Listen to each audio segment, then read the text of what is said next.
Hi, I'm Larry Holmes, one of the greatest fighters in boxing history. We want you to stay tuned and watch BBC. It's a knockout. Thanks very much, Big Larry. Well, we're back in Nottingham at the Nottingham Arena for another big night, we hope, of boxing on the BBC. In the ring, Derby's Damon Hague and Nottingham's very own Carl Froch. And at stake, Froch's Commonwealth title, but more importantly, the British Super Middleweight title. I know it's going to be a good night. It's a fight I've been waiting for a long time. I know Richie Woodall, who joins me at ringside, he's been waiting for it for a long time. And thankfully tonight we're joined by a BBC virgin, Bobby Viper. Bobby, Carl's fighting in front of his hometown fans. Would that give him an advantage? Well, he could do, but not necessarily. I mean, I've boxed the majority of my career in the Lion's Den. And when you've nothing to lose, you automatically fight better. You know, so you give it your all, whereas the guy that's fighting in his hometown has got a lot of pressure on his shoulders. You know, he'll be thinking about the crowd in there, and he'll want to put on a great display, and he'll make mistakes maybe, you know, mistakes that he wouldn't made ordinarily. So I think there's a good recipe here for a really good fight, definitely. Richie, now, Damon's a massive betting underdog. But can he put it off? Can the man from Derby do it? Well, he's unpredictable, isn't he, Damon Hague? You've got to give him that, and very exciting fighter. I think here with Steve, we've got two guys who are at different stages of their career. Damon Hague, this is probably his last chance at the big time, whereas Carl Froch is tipped to go all the way by many, many experts. So I just think it's going to be a cracker, one from Derby, one from Nottingham. That means it's going to be, I think, some fireworks in there. You never know with Damien. What he's got to do tonight, he's got to keep moving. Where he lacks the talent of Carl Froch, he certainly makes up for it in his heart, his bottle, and he's got to keep moving and work at a high tempo. So he's in there with a shout, but my money, I have to say, is on the Cobra. Thanks, fellas. Joined in the ring now by MC for the evening, Mick Goodall. Tonight, ladies and gentlemen, we have in the ring Nottingham and Derby. You, the fans, are rivals, but you have one common denominator, in so much as the fact this week you lost a man who was very dear to both of you. Boxing would like to pay its tribute to a great sportsman and the finest football manager we have known. Ladies and gentlemen, would you please stand for a minute's silence in respect of Mr. Brian Clough.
Ladies and gentlemen, thank you very much. This, ladies and gentlemen, is the main event of the evening. A welcome to viewers exclusive on BBC Sport to the fabulous Nottingham Arena, where Hennessy Sports proudly presents tonight's main event, a contest of 12 3-minute rounds to decide the Commonwealth and vacant Super Middleweight Championship of Great Britain. Between them introducing the boxers, and firstly, fighting out of the blue corner, he wears the white trunks trimmed with red and comes from Derby. He weighed in on the championship limit of 12 stone exactly. He brings to the ring a 27-5 professional record, 23 wins, 11 wins coming by way of knockout, with 3 losses and 1 draw. He's the former WBF middleweight and super middleweight champion. Please welcome Damon Hague.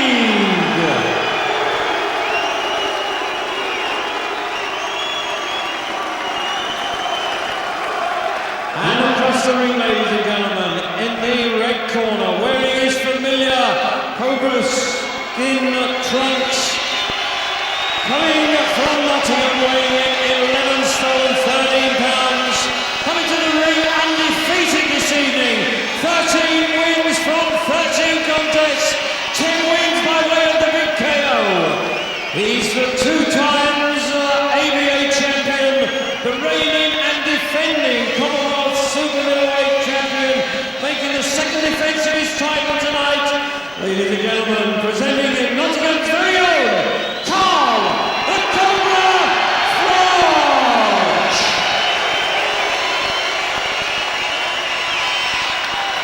This is provided by the boxing board control with security judge Mr. David Roman, the timekeeper Mr. Tony Dunkley, and the referee from Leeds, Mr. Mickey Van, who will now give his final instructions to both boxers.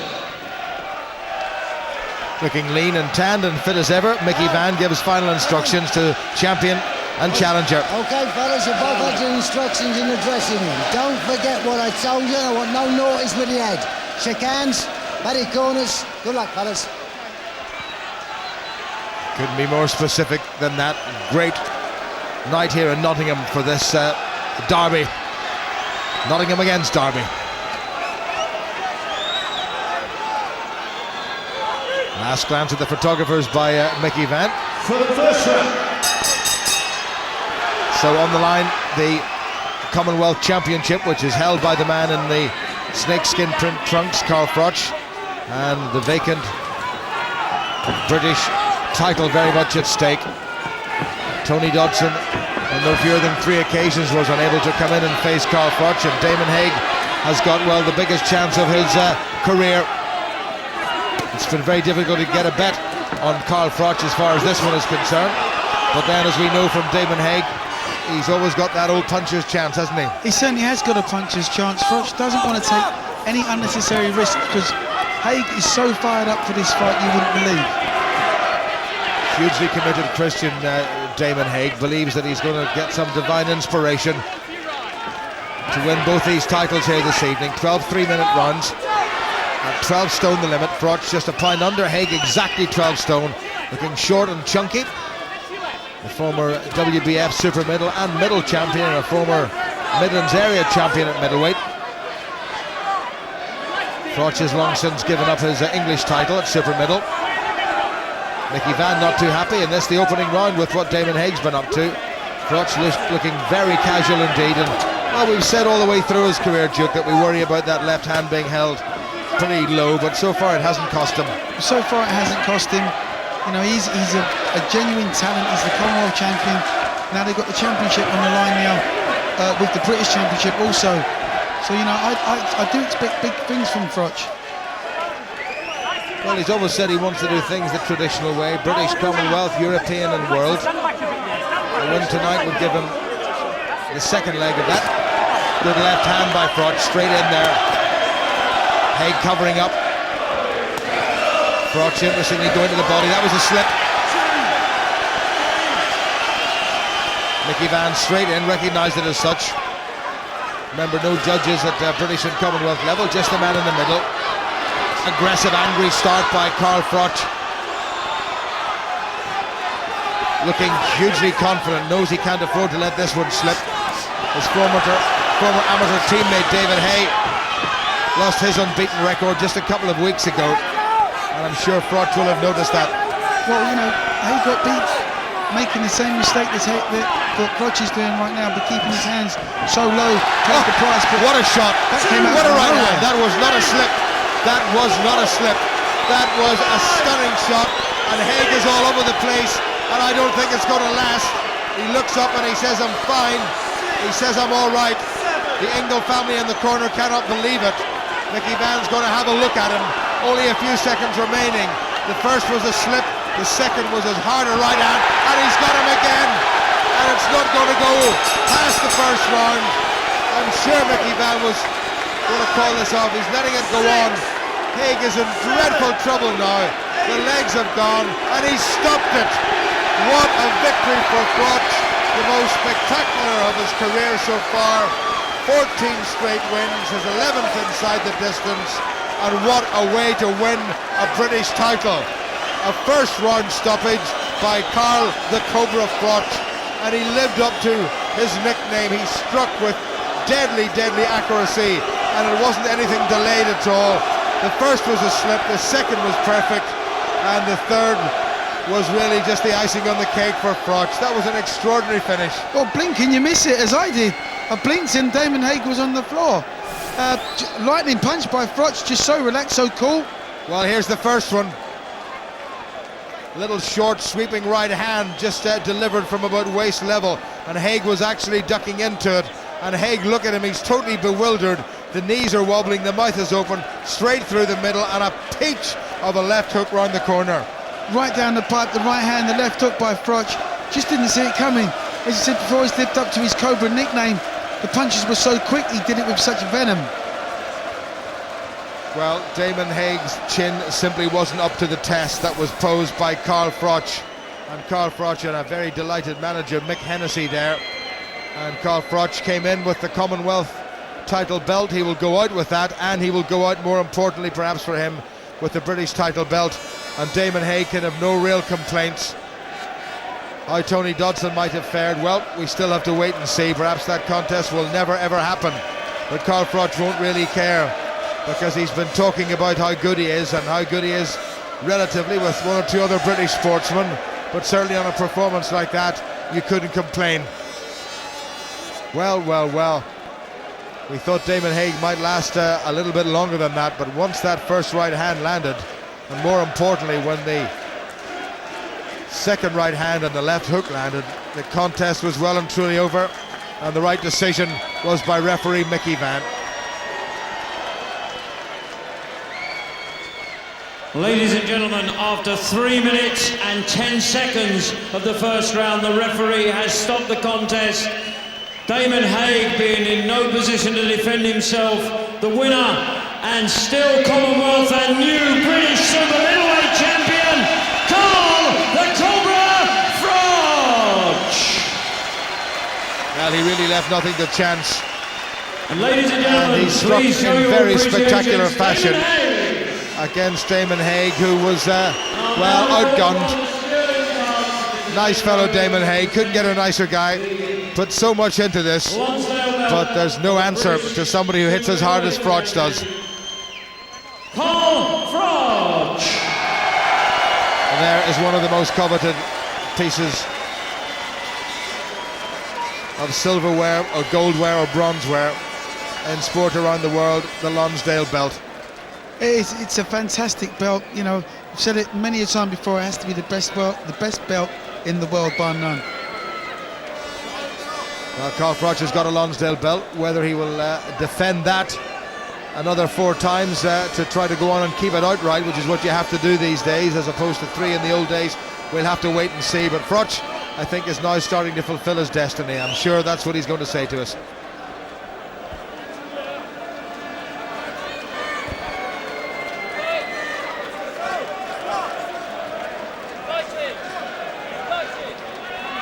Carl, many congratulations. You look like a man with a point to prove this evening. That's it, I was a man on a mission tonight. I've been trying to get my hands on this British title belt for about 9 or 10 months. So I got in there tonight and I just let it all go from round 1. I wasn't going to hold back. I know I've got 12 good hard rounds with me. I've got the best trainer in the world sat right next to me, Robert McCracken. And we've done everything what we need to do to come here and take that title away tonight, regardless of who was in front of me. You must give Damon Hague some credit for coming in and having a go at you. Most definitely. Damon Hague's a gentleman. He's an honourable man. He's a warrior. He's a man of my own heart. He's come here tonight and he's took the gamble, you know, and it didn't pay off for him. But it's one of them things, isn't it? It's a British title. Most people would like to jump in for a British title. Just unfortunate for him, he came up against the best in the world, you know. You seem to get the timing absolutely right. He slipped earlier on and then you caught him with a very short right hand. We can have a little look at the finish. Let's have a look. I know the first one was definitely a slip, but it come to the side of the head. I know it shook him up. That was the one right at the back of the tab, and that's like that's a dangerous shot, that is, especially when it's delivered from myself. There's the first right hand, there's a left up. I think that was a complete finish. It was all over there. But Thank God he's all right. He's got up. Me and him are still good friends. You know, I've got the British title, which I've been looking to claim for the last 10 months. So I'm over the moon. There have been one or two recent things that have been mentioned in terms of you comparing yourself with other high-profile British sportsmen, and one or two people have raised an eyebrow about that. I mean, how do you regard yourself compared with the David Beckhams and the Tim Henmans of this world, about whom you've been talking? In terms of how difficult the sport is and how dedicated you have to be to perform at the top level, how would I compare myself? Up there with them and even above them. You know, this is the hardest sport in the world. Anybody who boxes will tell you that. You've got to have everything: power, speed, agility, strength. You've got to have mental toughness. You've got to have everything, and you're out there on your own. So when I compare myself to the top sportsmen in the world, I think that's dead right, and I'm not out of words saying that. It's a pretty good division with people like Joe Calzaghe, Robin Reid, Mads Larsson, Christian Sanavia. So it's a very good division in terms of Europe. So I presume that's where your sights are going to be next. Most definitely. You know, I'm a 27-year-old man. I'm coming into my peak, if not in my peak, and I feel I've got the physical attributes to take on the best in the world, and that's what I'm going to look to do over the course of the next 2 or 3 years. But this time next year, you could be looking at the European, soon to be world champion, because that's where I'm headed. The Lonsdale belt is every British boxer's ambition. Would you be tempted to try to hang on to that and make 3 or 4 defences? Most definitely, that's what I want to do. I've been struggling to get the fight for this British title, so I think I'm going to be struggling to get the defences that I need to win it outright. You defend it 3 times, you win it outright. But if anybody's out there that want to tackle me, you know, it's a British title, come and have a shot. But you've seen what might happen to you, so, you know, you better train hard. Carl, thanks very much. Well done. Thank you, Jim. Well, that was Carl Froch winning the British title. Richie, we've seen some good Carl Froch performances, but is that the best we've seen of him so far? Well, I think it was an excellent performance from Carl Froch, you've got to say. Got into his rhythm, he got into his stride straight away from the off. Damon Hague kept falling short with that jab, and it was the sweet right hand that got through on a couple of occasions. The first one was high on the temple, but the second one was straight down the middle, and yeah, you couldn't recover from those. They were peachy punches. Bobby, was there anything Damon could have done? Or was he just in there, caught cold, and that was it? I don't think so. I think Carl Froch is improving all the time, and this is the best performance I've seen of him tonight. You know, the guy's got venomous punching power, you know, so he's got definitely an apt nickname in the Cobra. I think he's definitely by far the best super middleweight we've got in the country. You know, and I think he can go on to bigger honours, world honours. I mean, the thing that struck me, Rich, is that he was looking for those shots. They weren't accidental shots. He didn't walk onto them. Those were shots that Carl was looking for from the opening bell. Yeah, very relaxed, very accurate and very powerful. And one thing I like about Carl Froch as well, he's doing it the traditional way. He's now British champion, he's won the Commonwealth title, and I hope he goes for the European and then goes on to the world. And that was only his 14th contest, Steve, so great performance, and everyone in Nottingham really happy. Now, they call you the Viper, Bobby, and I only ever call you the Viper. I don't even like to use Vans, I like to just call you the Viper. He's the Cobra, you're the Viper, and he's got a little bit of similar stuff to you, isn't he? I mean, but he can just pull over the shots and take them out cold. Well, yeah, I mean, there's always that risk element as well when you fight with your hands low, you know, so it makes for an exciting fight. He can be caught, you know what I mean? So I think he shows his vulnerability sometimes, but tonight there was nothing. Picture perfect. These guys scare me to death. They fight with their hands so low, but the Viper and the Cobra, they've got the speed and the power to go with it. What can he do now, Carl, in your opinion, Rich? Where can he go from here? I mean, I know you want to go down the European route, but realistically, what can he do, say, in the next 12 months? Well, I think he could probably have a couple of defences of the British and Commonwealth title. This is only his 14th. That was only his 14th fight, remember. But as I say, traditionally, I would like to see him now go for the European title. Rudi Markussen is the champion from Denmark. I think he's a fighter that Carl Froch can beat, no problem at all. So a couple of defences here, and then maybe go for that one. But you know what? It ain't easy to get fighters out of Denmark, son, and you know that. No, so well, that's going to be a problem. But should he possibly surrender home advantage and go to Denmark, Bobby? Would you do that if the money was right? Would you leave your hometown and these fans and go over to Copenhagen for a nice fight, nice weekend? You know me, Steve. I mean, I travel anyway. Have gloves will travel. You know, the money's right. He'll do that definitely. Well, we've got another big fight on the BBC this Sunday. He's back, Roy Jones. You remember him? Good guy, great fighter, was going to be the king, then he got knocked out, and he's back fighting for the IBF light heavyweight title, and we've got it on Sunday night on the BBC against Glenn Goffey Johnson, and also we've got someone else on that night, the legend, the mouth, Larry Holmes, the king. Fantastic interview with Larry Holmes also on Sunday night. I went to the room and I said to him, I said, man, you a great champ. I said, I love you, man, I always love you. He said, well, if you love me, why you beat me up like that then? He don't like me. And I don't give a darn, and I don't like him. We had a love-hate relationship, which we have now. Don King, hate to get the money, and I love to get it. I was the heavyweight champion of the world for 7.5 years, longer than anybody in boxing history except for the brown bummer, Joe Louis.